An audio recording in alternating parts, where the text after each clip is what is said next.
नमस्कार दोस्तों, स्वागत है आपका हमारे YouTube चैनल पर। जब तक बेटी हमारे घर है, उनकी हर इच्छा ज़रूर पूरी करें। हिंदी कहानी।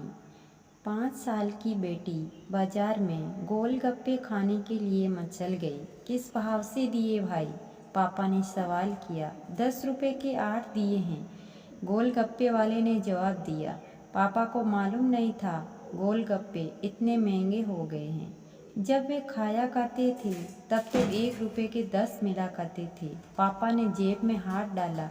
15 रुपये बचे थे। बाकी रुपए घर की ज़रूरत का सामान लेने में खर्च हो गए थे। उनका गांव शहर से दूर है।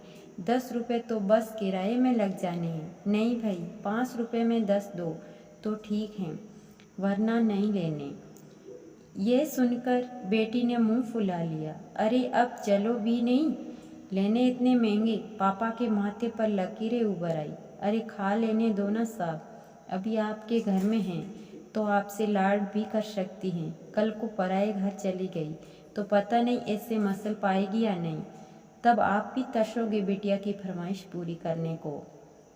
गोलगप्पे वाले के शब्द थे तो चुभने वाले, पर उन्हें सुनकर पापा को अपनी बड़ी बेटी की याद आ गई, जिसकी शादी उसने 3 साल पहले एक खाते पीते पढ़े लिखे परिवार में की थी। उन्होंने पहले साल से ही उसे छोटी छोटी बातों पर सताना शुरू कर दिया था। 2 साल तक वह मुट्ठी भर भर के रुपए उनके मुँह में ठूंसता रहा, पर उनका पेट बढ़ता ही चला गया और अंत में एक दिन सीढ़ियों से गिरकर बेटी की मौत की खबर ही मायके पहुंची।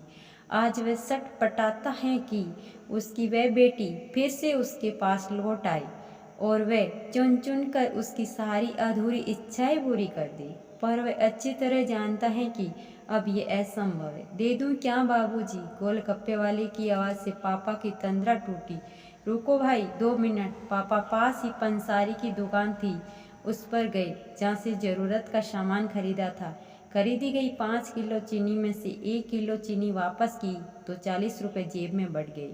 फिर ठेले पर जाकर पापा ने डबडबाई आंखें पहुँचते हुए कहा, अब खिला दे भाई। हाँ, तीखा जरा कम डालना, मेरी बिटिया बहुत नाजुक है।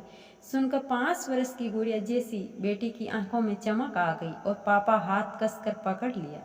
जब तक बेटी हमारे घर है, उनकी हर इच्छा जरूर पूरी करें। क्या पता आगे कोई इच्छा पूरी हो या ना हो पाए।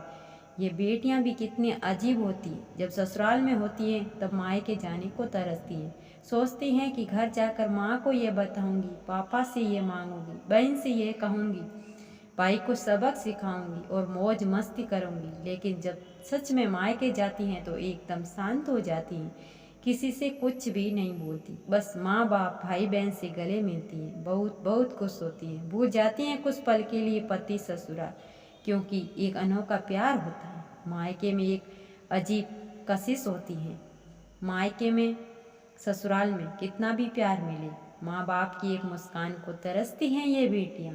ससुराल में कितना भी रोए, ये मायके में एक भी आंसू नहीं पाती हैं ये बेटियाँ, क्योंकि बेटियों का सिर्फ एक ही आंसू माँ बाप भाई बहन को हिला देता है, रुला देता है। कितनी अजीब हैं ये बेटियाँ, कितनी नटखट हैं ये बेटियाँ।